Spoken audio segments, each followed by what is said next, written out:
This digital storyboard titled Pen and the Flame centers on the life and intellectual revolution of Dr. Jose Rizal.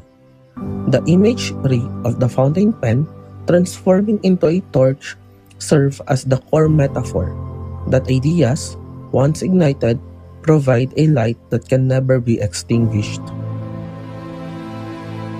Most revolutions begin with a shout or a gunshot, but for the Philippines, the first spark wasn't found on a battlefield. It was the rhythmic scratching of a pen in the dead of night. It was a quiet sound that would eventually roar across an archipelago.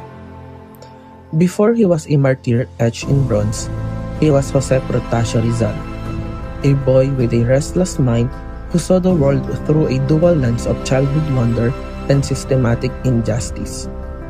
He wasn't born a hero. He was forged by what he observed. His mother, Theodora, was his first teacher. She told him the story of the moth and the flame, teaching him that while light is beautiful, the quest for it can be fatal. It was a lesson Jose took to heart. He knew the fire of truth might burn him, but he chose to fly toward it anyway. In the vibrant, intellectual hub of Europe, Rizal became a universal man. He didn't just master ophthalmology to heal his mother's failing eyes. He dissected the anatomy of societies. He realized that to save the patient, he first had to diagnose the nation's soul. Imagine Berlin, 1887, shivering in a cold room, skipping meals to save every centavo for printing costs. Rizal finished the Noli Me Tangere. It was more than just a novel. It was a mirror held up to a society that had forgotten how to look at itself. He exposed the social cancer of colonial rule with surgical precision. Rizal didn't reach for a bolo or a rifle.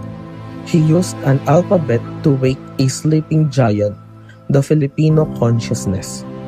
He proved that once a people see the truth, they can never be forced back into the shadows. Even in the exile in Dapitan, his spirit remained restless. He didn't wallow in isolation. He built schools, engineered water systems, and practiced medicine. He showed us that heroism isn't just found in the grand protests, but in the quiet, steady work of building a community. December 1896, in his final, silent hours, he penned Mi Ultimo Adios. It was a love letter to a country he would never see walk free, written by the flickering light of a lamp that hid his final testament from his captors. When the bullets struck at Bagong Bayan, he died not as a victim, but as a victor. The Spanish authorities realized too late the fundamental truth of his life. You can kill the messenger, but you can never, ever kill the message.